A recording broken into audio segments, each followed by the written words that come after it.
Yeah, so what we saw in this game is kind of what we've been talking about all throughout the season and even in the off season. Uh, the Carolina's a really talented team, a really talented defense, but the defense is really young, so you don't want to lean on a defense in general. But the core players on their defense are all 3 years or less in the NFL, right? So you don't want to lean on a group like that against a high level team like Dallas. And more importantly, and more to the point, the O line can't really block, and Sam Darnold is kind of the same guy that he was in New York. Um, they came out strong. The defense was playing well. They were out there making plays, making stops. They forced a turnover that they didn't get because of the play was kind of blown dead. Um, but yeah, they came out and played really well initially. They kind of matched Dallas drive for drive, and then things kind of fell apart in the second half.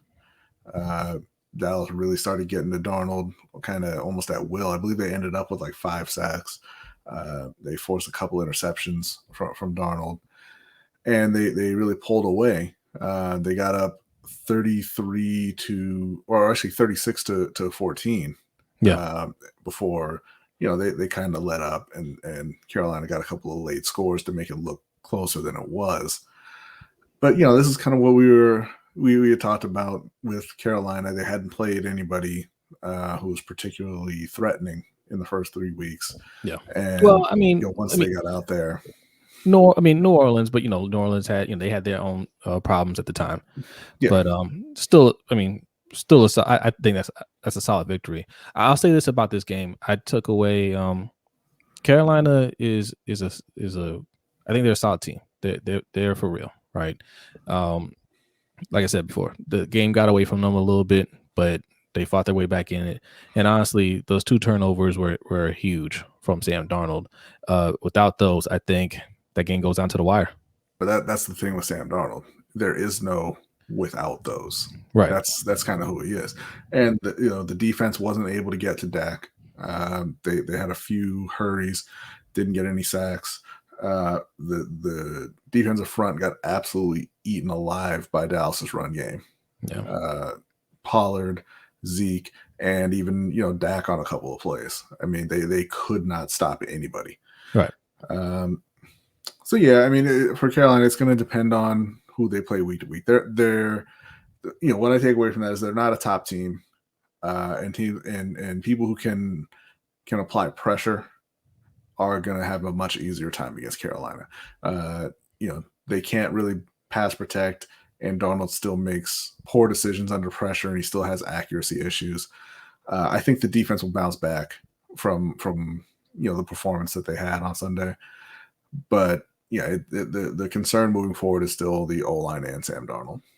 Yeah, I mean, look, anybody that can get pressure on the quarterback is going to have a tough time, right? Or an easier time against that team you're applying pressure on. That's why it's important to invest in the O-line as much as possible to protect your quarterback. And yes, somebody like Sam Darnold, that's one of the issues that we have with them is, he hadn't really shown a whole lot up until this point. Yes, he's played better with the Panthers. They've done a good job scheming to get the ball out of his hands quicker, which is what you need to do when you don't have a good O-line. But a big part of that scheme was Christian McCaffrey, getting the ball to Christian McCaffrey, and he wasn't in this game. Right. Yeah. And, they traded away Dan Arnold, and his supposed replacement, Tommy Tremble, had 0 touches. I believe he only had 1 or 2 targets, didn't have any catches.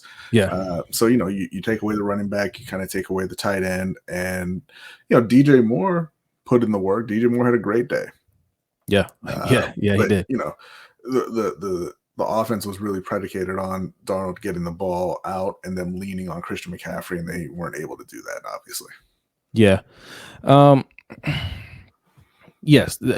Skill positions, like we said, like they weren't going. They were never an issue. Like that, you have some good wide receivers. Darnold has to do a better job of hitting his receivers when they're open. Look, even for Sam Darnold, you could say, hey, maybe he learns from that, right? Because he didn't have a bad game overall. He looked really sharp in the first half. He did a good job of answering when Dallas scored a touchdown. He did a good job of answering back with touchdowns. I give him credit for that. But when you're playing top teams, the margin of error is very thin, right? And it wasn't just the 2 interceptions that he threw that were big. Like he missed some deep passes. 26 for 39, right? Okay. And 18 of those 26 completions were 5 yards or fewer.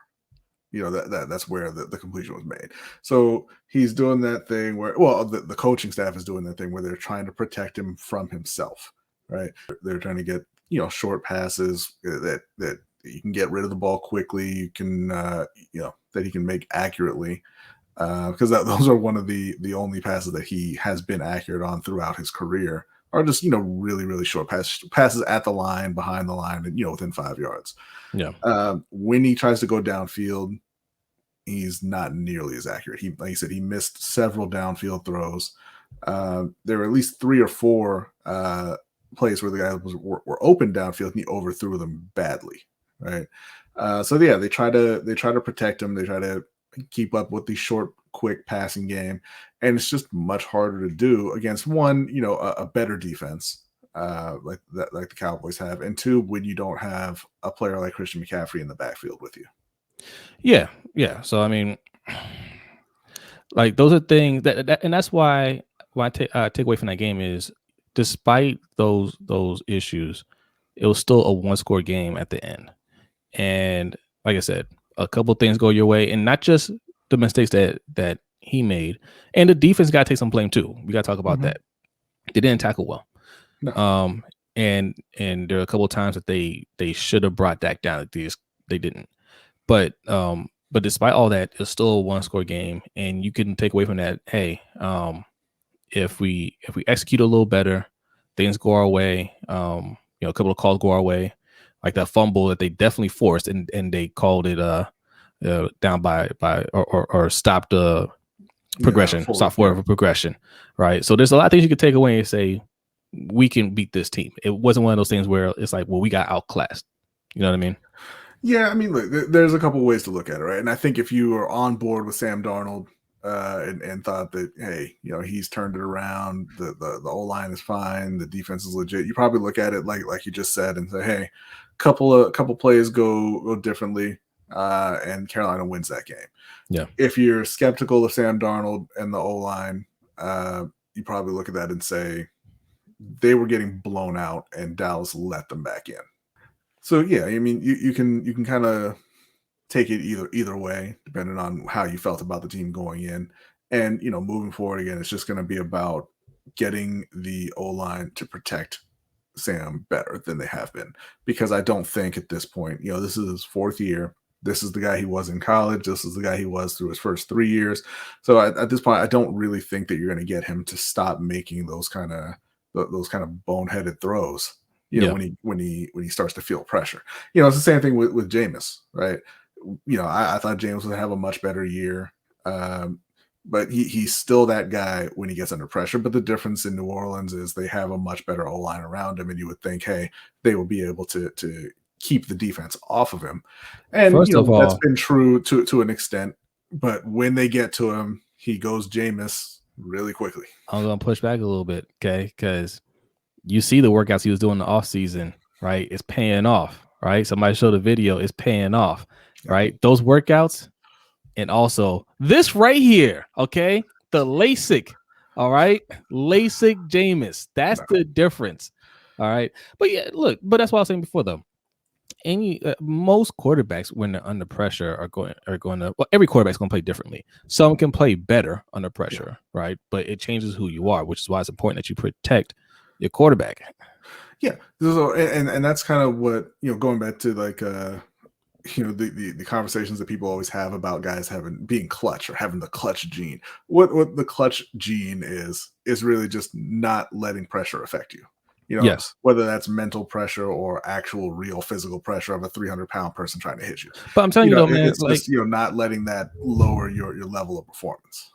Yeah, but I felt like he did well in that first half because he got pressured in the first half and he's able to dump the ball off a few times, escape pressure and complete the pass and keep the drive going. I thought he played really well in the first half, and you guys went to the half up.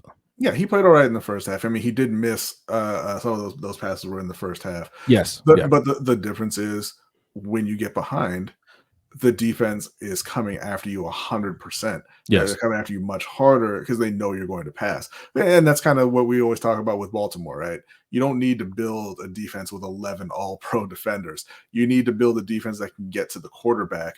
And then you need to build an offense that will get you the lead.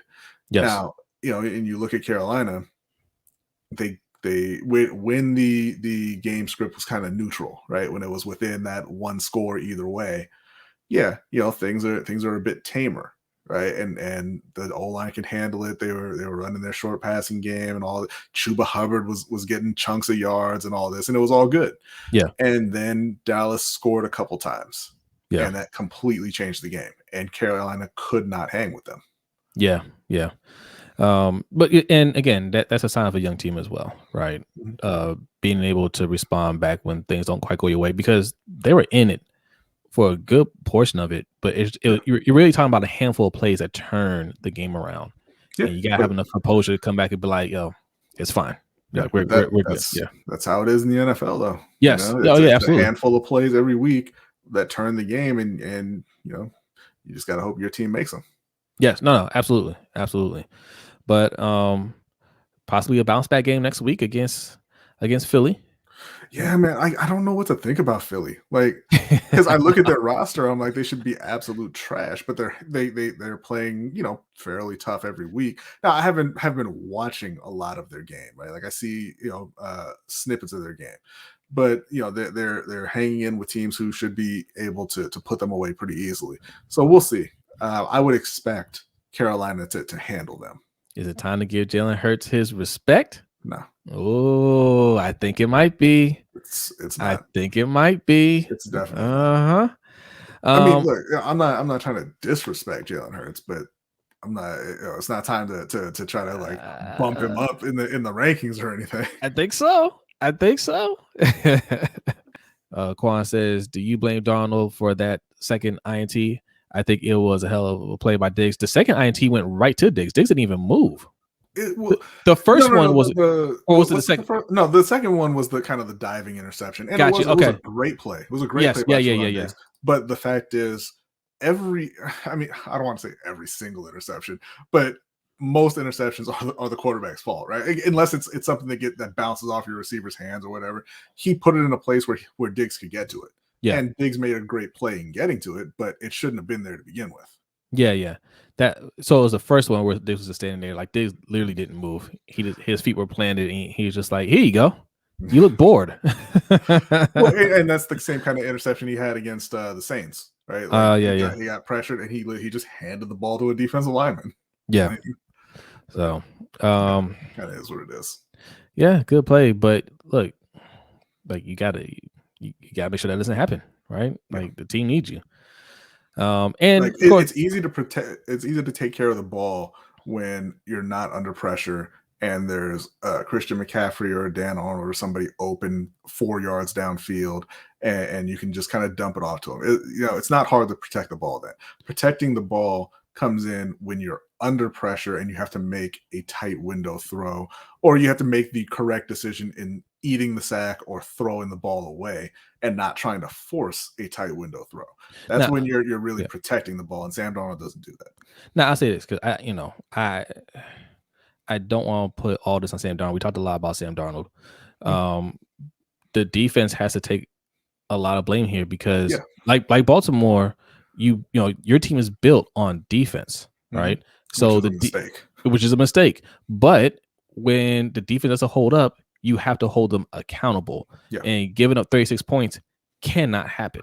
Yeah, listen, I know that you give up points to great offenses, and Dallas is a great offense. Yes. They've got a ton of talent over there. They got one of the top quarterbacks in the league. You're not going to shut out Dallas. That's what we said going into the game. But you can shut out Ezekiel Elliott, and you can shut out Tony Pollard. You don't have to line up and let Dallas blow you off the line and give up huge chunks of yards in the run game every single time out. They just, they got their ass handed to them. They did on defense. And as bad as it looked at the end, all it needed to do was get a stop and give Sam Darnold the ball back, give him a chance to at least try to tie it, and you couldn't even do that, man. No. Like that. I mean, that was demoralizing. It's too hard to depend on a defense to win games for you. That's That's why always our you point. that's why you don't build your team around your defense. This is Yeah. a phenomenal defense if they get a lead and they can turn Burns and Reddick and those guys loose and have them just get after the quarterback. But any other time, you're just a defense, and you're going to win some, you're going to lose some. The rules of the game are skewed to you losing. I want to know what Panthers fans think of this. Panthers Nation, man, let us know in the comments. How do you feel? Who do you put more of this loss on? Do you put it on Sam Darnold in the offense, or do you put it on the defense? Because the way this team is built, I have to say it's on the defense. Like 28 points, and you're supposed to, your team is supposed to be a defensive, like leaning team. 28 points should be enough. Even though you're playing a great offense, 28 points needs to be enough. Like you have to be able to hold them, or at least get the ball back for your offense. I'll say this. I can't really look at it and say 28 points is enough, right? Because they got blown out when they had 14 points, and then Dallas kind of let them back in. So yeah, they finished the game with 28 points, but it wasn't like we've got 28 and then the defense gave it up. Like, no, but still, it was before that, But I mean, look. I mean, you and I know this, but I'm trying to explain to like people that think we could, both our teams can still win with defense. The old defenses that we have, both of our teams had great defenses at one point. Those defenses, if our quarterback turned the ball over, they get the ball right back. They're not giving up points, right? They, Kyle Bowl threw another interception. Well, get it back. Yeah. Right. Or hold them to a field goal. But touchdowns those weren't happening. Right. But this team, man, especially at that second interception, they're just like, yeah, that's the game. Like those other defenses have a different type of mentality. And look, it's a different game. They're not allowed to play the way they were allowed to back then. Yeah. But those defenses kept you in the game. Interception, 2 interceptions, 3 interceptions sometimes. Especially with Kyle Bowler, right? A ton of interceptions didn't matter. Defense was still going to keep us in the game and give us a chance to win. Yeah. Like, that's a great defense. That's a great defense. And you can't build that kind of defense anymore, or it's very hard to do. Well, and to be fair, the defense did keep them in the game through 2.5 quarters or however long it was. You got to play 4 quarters. But again, that's another point of Brian Burns is in his 3rd year. Derek Brown's in his 2nd year. Mm-hmm. Hassan Reddick's a little bit older, but it's his 1st year with Carolina. Jeremy Chin's in his 2nd year. Dante Jackson, I believe, his 4th year. It's a young team. Yes. And you shouldn't be relying on them to kind of close the door on a team like Dallas for you. Yeah. But all in all, man, look, no loss is a good loss, but you fought hard. It was a competitive game, and we'll see. Turn around and beat the Eagles, man. You're still off to a very good start. Yeah, and I'll say this is the 2nd week in a row. I mean, obviously it wasn't as bad last week, but this is the 2nd week in a row where things kind of went off the rails for the offense. Yeah, for the O-line and for Darnold, and both weeks they fought back. Yes. And they got themselves back on track. So I mean that's obviously a good sign. Yeah.